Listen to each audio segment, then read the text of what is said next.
Science and technology. Ho, ho, ho!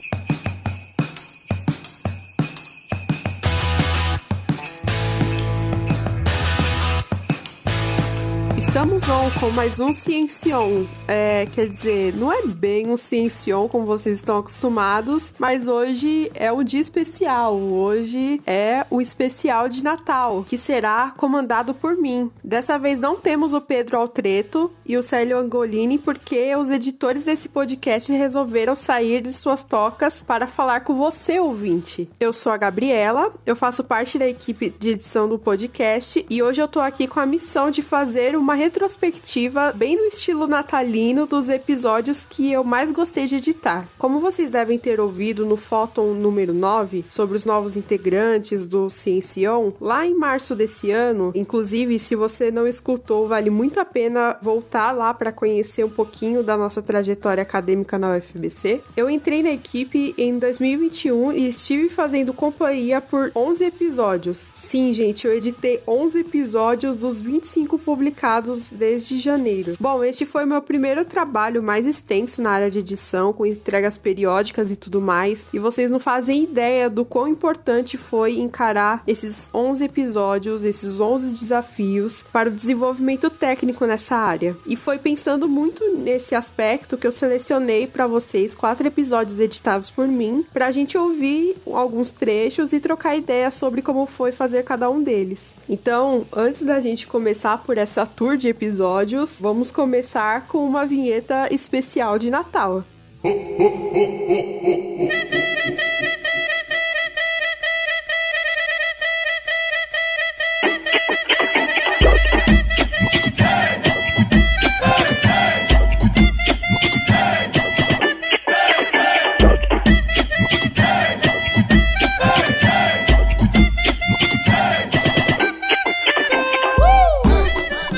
Episódios que eu editei, 4 deles me marcaram com relação ao processo de criação. Começando pelo mais antigo, o escolhido foi o episódio 34, John Mitchell, Os Buracos Negros Antes de Einstein. Bom, esse episódio me marcou muito devido ao trabalho de ambientação ao contexto histórico. Caso você tenha ouvido, você sabe que o professor Breno Arcioli nos contou sobre a contribuição do filósofo natural do século XVIII, o John Mitchell, para os estudos sobre os buracos negros. Pensando no contexto histórico no qual o John Mitchell viveu, o Pedro, nosso host daqui do podcast, sugeriu que a gente pensasse numa trilha sonora de época. E, gente, que ideia certeira! Eu confesso que encontrar músicas do século XVIII não foi fácil, viu? Esse foi um dos trabalhos de pesquisa de trilha mais longos que eu tive, mas o resultado ficou muito bacana. E além disso, na vinheta, eu tive a ideia de trazer o trecho da série documental Cosmos, aquele remake de 2014 com o Neil deGrasse Tyson, no qual havia um episódio que foi dedicado para homenagear o John Mitchell. Então foi ótimo esse material para compor o nosso episódio em si. Então eu vou deixar aqui vocês com um trechinho pra gente matar um pouco da saudade. Se você não ouviu o episódio completo, procura aí no feed que ele vai estar lá todinho para vocês ouvirem e saberem um pouco mais desse físico incrível. John Mitchell é um dos maiores cientistas, dos quais provavelmente você nunca ouviu falar. Ele viveu e trabalhou na Inglaterra no século XVIII. Se alguma vez foi pintado, o retrato não existe mais. Foi descrito por um conhecido como um homem baixo, de pele escura e gordo. Mitchell imaginou uma estrela tão grande, tão maciça, que nada, nem mesmo a luz, poderia escapar de seu abraço gravitacional.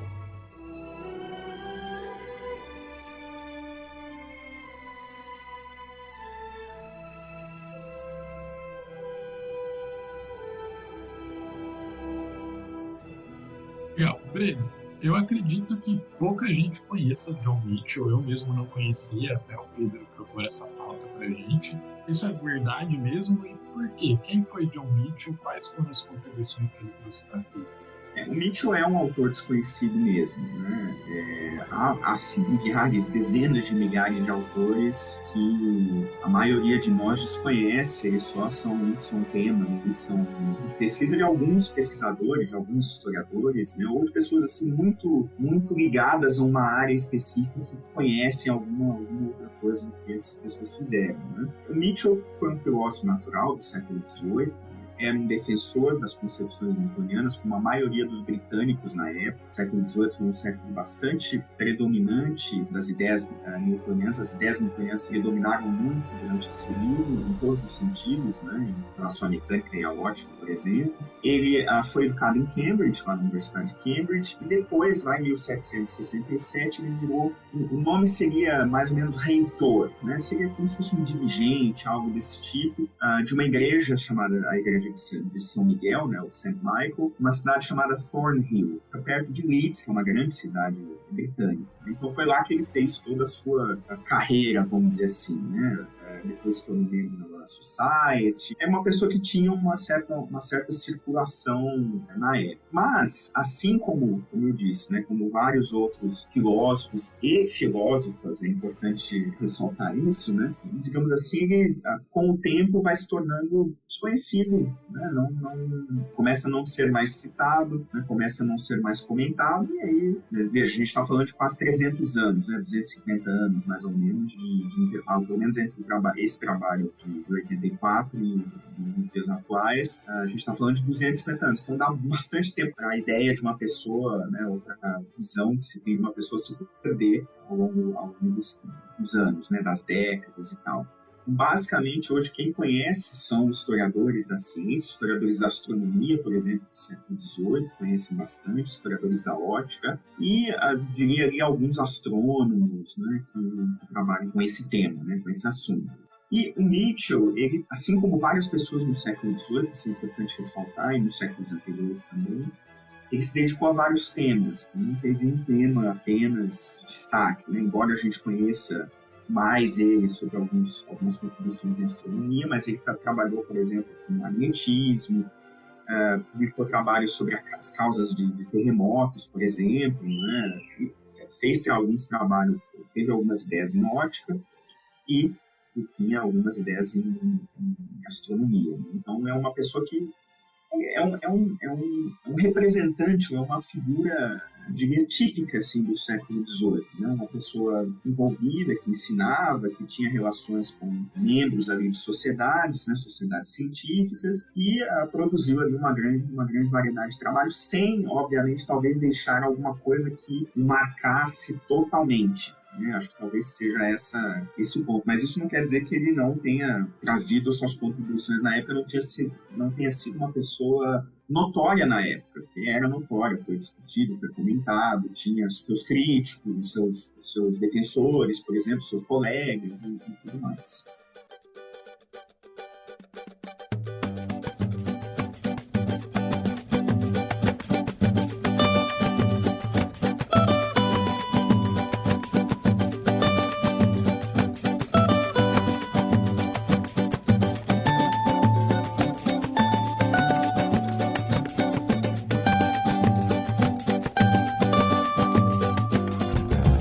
O próximo episódio selecionado por mim foi o episódio 42, chamado Plásticos, Heróis ou Vilões? Olha, gente, esse episódio foi uma delícia de editar, porque, na verdade, a grande verdade é que eu nem tive muito trabalho para identificar o clima, né? Porque quando a gente edita, a gente começa a entender como foi o clima da conversa para começar a adaptar a nossa edição e a inserção de trilhas pro ritmo que tava tendo aquela conversa, né? Durante a gravação. E nesse caso, eu nem tive muita dificuldade de conseguir identificar qual era esse clima, porque os participantes da gravação deram um show à parte. O episódio teve a participação do professor Dervaldo Santos Rosa, que é também conhecido aí no YouTube como professor Polímeros, e ele tem um carisma imenso, contagiante, e foi muito perceptível que ele estava confortável, né? Ele estava animado na gravação. E essa animação, né, aliado com a condução sempre excelente do Pedro, do Arthur, que estava presente também nesse episódio, tornou o episódio muito mais dinâmico. Inclusive, você sente vontade de estar trocando ideia com ele, sabe? Quando eu tava ouvindo, a minha sensação era aquele meme, sabe? Do garoto que ele tá sentado do lado de um pôster publicitário, onde tem umas pessoas gargalhando, conversando entre si, e aí o menino fica interagindo com aquele pôster inanimado, mas como se tivesse alguém ali de verdade, né? E eu me senti muito assim quando eu tava ouvindo o podcast, porque a conversa tava muito fluida, tava muito muito gostosa e eu queria muito estar fazendo parte dela. Então, por isso que eu escolhi esse episódio e eu vou deixar vocês com mais um trechinho e depois a gente volta para falar do próximo. Legal, professor. Você falou um pouquinho das aplicações do plástico, né? Uhum. E acho que seria legal entrar um pouquinho nesse assunto, né? Então, quais tipos de plástico são mais comumente usados hoje? E também para satisfazer uma curiosidade nossa e dos ouvintes, tem alguma aplicação que o senhor considera inusitada de plástico? Rapaz, bom, hoje a gente pode dizer que os plásticos, assim, os mais utilizados hoje, até o pessoal não sabe o nome, mas fala, né, o PET, que é o politereftalato de etileno, né? Então, o PET hoje, ele é 15% dos materiais. Mas os mais produzidos hoje, sem dúvida, são as famílias das poliolefinas. Quem são essas poliolefinas? É o polipropileno. Então, a gente tem numa infinidade de produtos. Cadeira, saco, copo plástico, eletrodoméstico, seringa, peças de autopeça, para-choque de carro, né? Os polietilenos, né? Então, aí a gente tem 4 tipos, que é o polietileno de baixa densidade, o de baixa densidade, que e ele tem uma modificação que ele é mais linear, né? E aí, nas sacolinhas de supermercado, é uma mistura de baixa densidade com linear de baixa densidade, né? O polietileno de alta densidade, com características melhores, e o de ultra alto peso molecular. Esses materiais, o polipropileno e o polietileno, né? Eles tem, eu diria que quase 60% dos plásticos que são produzidos é essa família de poliolefina. Aí a gente tem poliestireno, que tem também agora, recentemente, o copinho descartável. Copinho descartável a gente tem de polipropileno e poliestireno. Aquele com barulho mais estridente é poliestireno. Você vê, esses materiais são chamados uso único, né? Então, puxa, você usa um pouquinho e já joga fora. Então é uma quantidade enorme de material. Então, agora, eu diria para você o seguinte, você perguntou a respeito de o que eu considero inusitado. Bom, por mim, eu acho que hoje a grande tendência são o que eu chamo dos materiais plásticos mais ambientalmente amigáveis.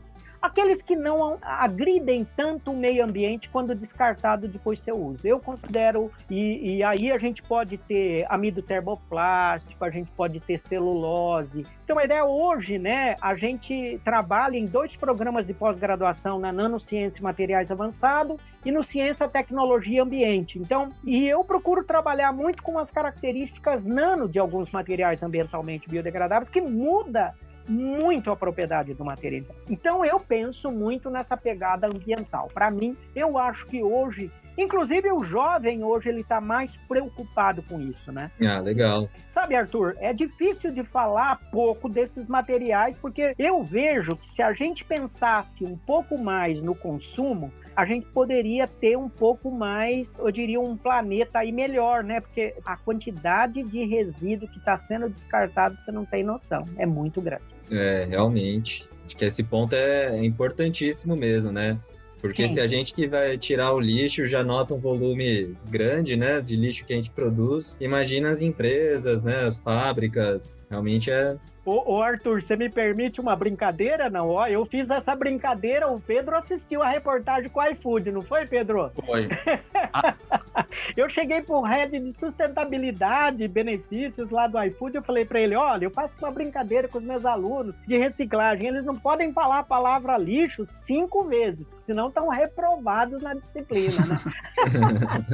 Sabe por quê? Eu procuro trazer sempre o descarte como uma nova matéria-prima. E a palavra lixo, ela tem algo que não tem valor. Eu acho que a gente tem que divulgar cada vez mais o descarte dos resíduos. Eles são novas matérias, e essas matérias-primas, elas podem ser revalorizadas. Eu luto muito por essa coisa que eu chamo de materiais avançados. Não é só nanotecnologia que é material avançado, não. É tirar de um resíduo, né? E a partir daí eu consegui uma propriedade de um material. Eu já tive aluno que trabalhou com polipropileno reciclado, que conseguiu propriedade 3 vezes mais do que o polímero virgem. Ou seja, o país hoje tem que começar a pensar em solução ambientalmente amigável, né? Que eu acho que é essa a pegada, né? Mas é só uma brincadeira, viu, Arthur? Não, mas é importante. Imagina, professor, acho que o senhor está coberto de razão mesmo. Legal.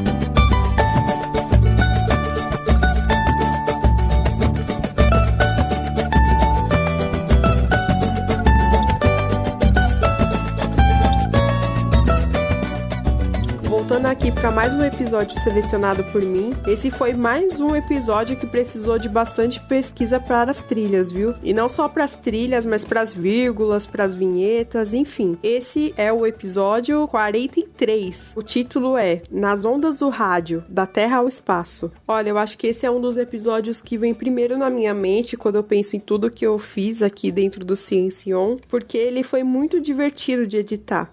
E uma coisa que eu achei interessante é que o radioamadorismo, né, que é o tema do episódio, ele tá muito presente na cultura pop e eu nunca tinha percebido isso tão explicitamente. Então, nesse episódio, eu pesquisei muito com relação a isso e eu procurei trechos de filmes, de séries que têm a comunicação via rádio como parte, né, da história. Então, por exemplo, nesse episódio, a gente tem desde o Rambo até Stranger Things, que ilustraram esse episódio. E é interessante pensar que um foi feito ali na década de 80 e o outro traz muitas referências diretas desse período, né? Não, e além disso, gente, na vinheta eu me empolguei, viu? Eu tive uma ideia de trazer um pouco de design de som, típico dos podcasts de storytelling. Se você é um viciado em vários gêneros aí de podcast, você deve estar familiarizado com a preocupação da construção de narrativas dentro de um episódio, trazendo aí efeitos de áudio mais imersivos, né? E pensando nisso, eu tive a ideia de simular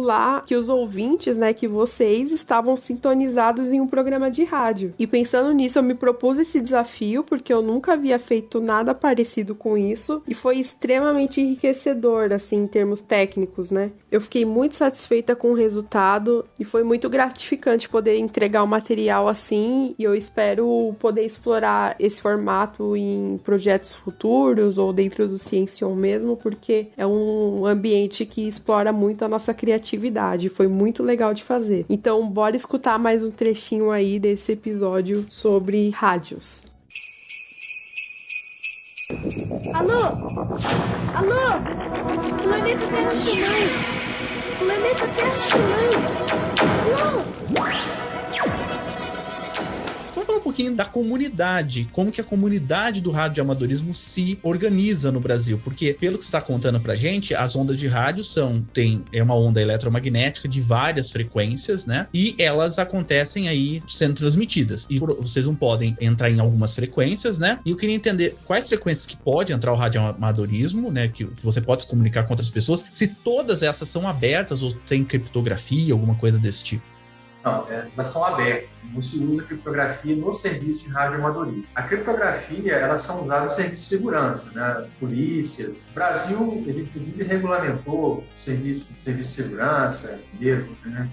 etc., usar o rádio digital, inclusive. O rádio digital, ele é mais moderno, ele gasta menos espaço, né? Popularmente falando, ele ocupa menos espaço. Eu consigo falar, mais pessoas falando usando o mesmo espaço do espectro. Isso não acontece no radioamadorismo. A gente continua podendo usar tanto os rádios digitais, né, quanto os analógicos antigos, mais simples. Há uma separação, né? Isso depende muito de qual distância você quer falar. Eu quero falar com a Argentina agora à tarde. Então, agora à tarde está melhor na banda dos 20 metros. Quero falar com a Argentina mais no final do dia, 40 metros. Bom, isso tudo tudo envolve uma dinâmica da propagação. Se eu quero falar na minha vizinhança, na minha região, eu posso usar os rádios de 2 metros, que são semelhantes aos rádios que a polícia usa, aqueles rádios de mão, né, o HT que a gente chama. E, enfim, com relação à organização, não é obrigatório, mas existe a LABRE, né, a Liga de Amadores Brasileiros de Rádio Emissão.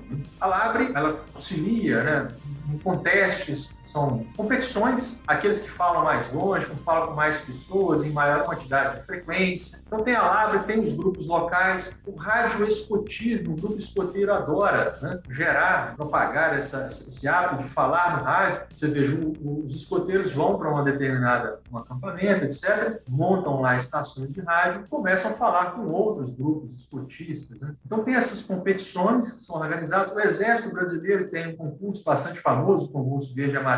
Pessoas do Brasil inteiro, do mundo inteiro participam, telegrafia. Então, assim, crianças dos Estados Unidos falando com brasileiros através do código Morse, participando do concurso, desses concursos Verde e Amarelo e outros mais. Tem concursos nacionais, concursos internacionais e, enfim, essa organização se dá dessa maneira. Tudo à luz da legislação que fala, olha, nessa faixa você pode falar.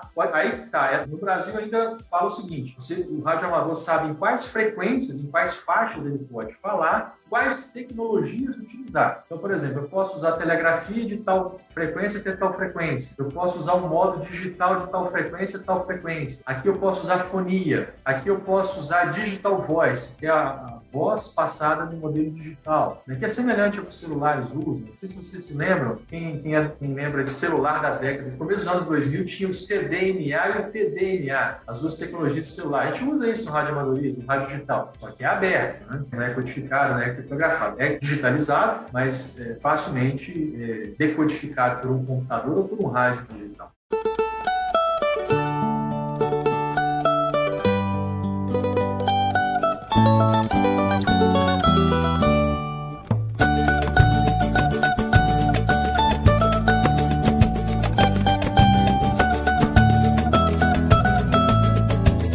Já estamos perto do fim desse episódio, desse especial de Natal, e vocês me desculpem, mas eu vou ter que encerrar com o tema mais recorrente dos últimos quase 2 anos aí, que é o Covid-19. Sim, todo mundo já tá de saco cheio, né, disso, mas a gente não pode ignorar, né? A gente sabe que essa pandemia tá sendo o período mais difícil que a gente tem vivido nos últimos tempos, mas o que eu quero trazer aqui no episódio de hoje é celebrar o trabalho que a galera daqui do Ciencion desenvolveu em torno desse tema, com relação à conscientização sobre a importância da vacinação. Então, assim, era pra eu ter escolhido apenas um episódio, mas eu vou roubar e eu vou citar mais de um, porque eu quero incentivar vocês para que ouçam e aproveitem esse material muito bem feito, que foi produzido com muito cuidado e responsabilidade por todos os envolvidos. Aqui no nosso feed, a gente tem os episódios 30, 31 e 35 sobre vacinas, temos o episódio 33 sobre Covid, o cérebro,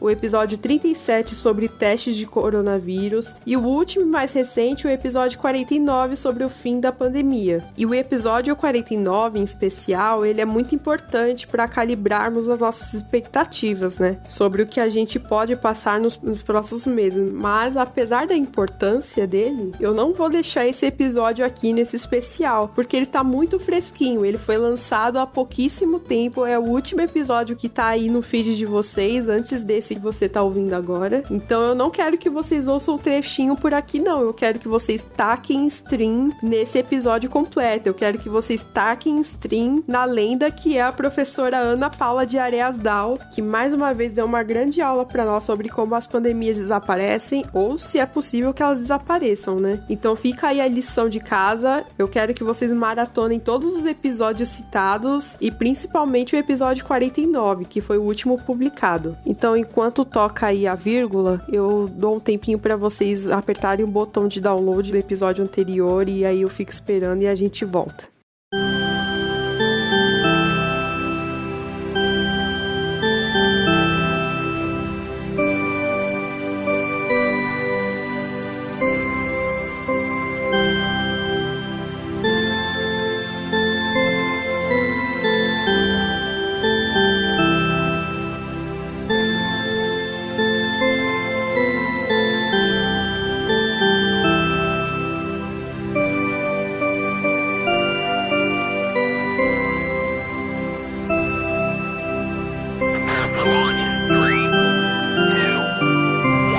Right now.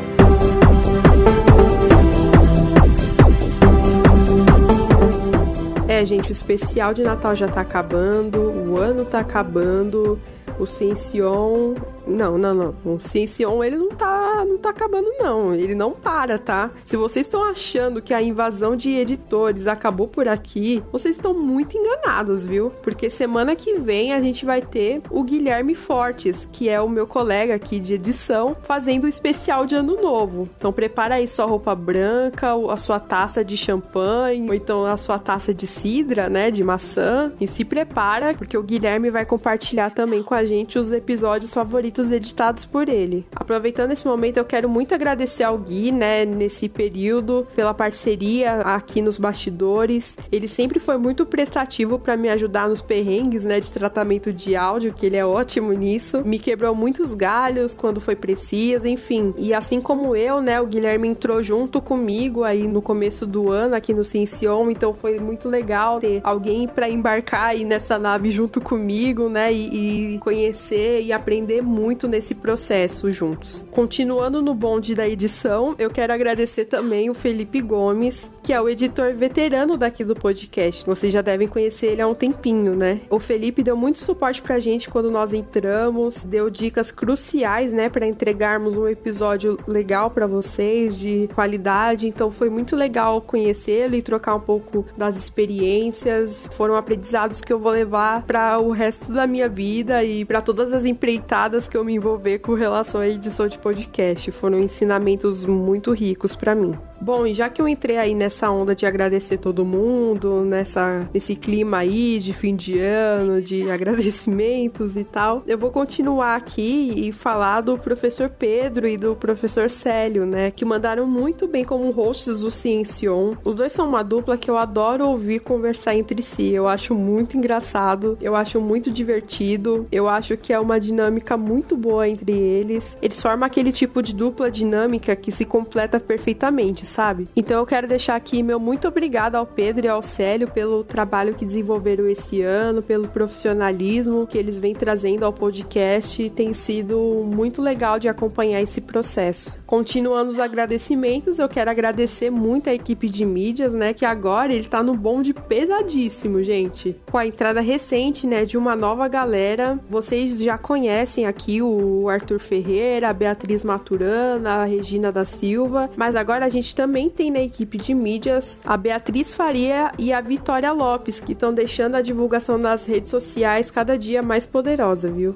Então eu deixo aqui meus boas-vindas para elas, e é muito legal ver essa equipe crescendo e mostrando que o crescimento da equipe também está relacionado ao crescimento do podcast, né? E o clima de boas-vindas não vai parar, viu? Porque a gente também tem que celebrar a entrada dos alunos Kaique Oliveira e Nayara Menezes, que vieram para somar na produção de pautas. E além disso, a gente vai ter 2 professoras entrando para o time de coordenação de temas específicos. Nós teremos daqui para frente a contribuição fixa da professora Ana Paula Areasdal e da professora Graciela Watanabe, nossas já conhecidas parceiras daqui do Ciencion, e que agora vai ter essa cadeira fixa aí para nos ajudar com os temas de saúde e educação. Então vai ser muito legal, eu tô muito animada para ver o que vem por aí. Bom, depois de tanto agradecimento aí, eu quero agradecer vocês por separarem um momento aí do dia para ouvir esse podcast. Eu me sinto muito realizado, né, por ter adquirido esse título de editora de podcast graças à experiência aqui do Ciencion.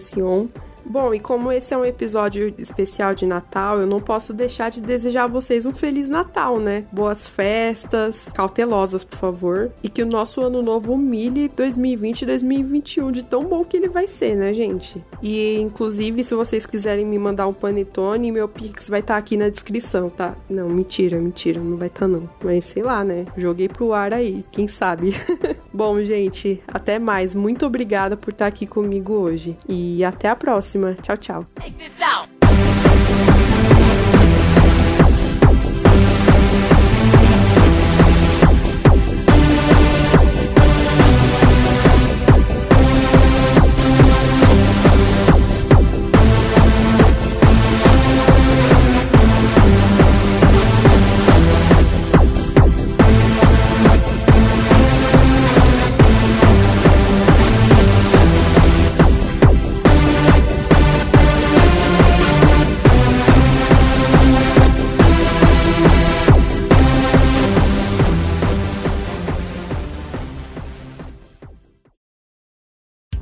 Esse podcast foi editado por Gabriela Lima.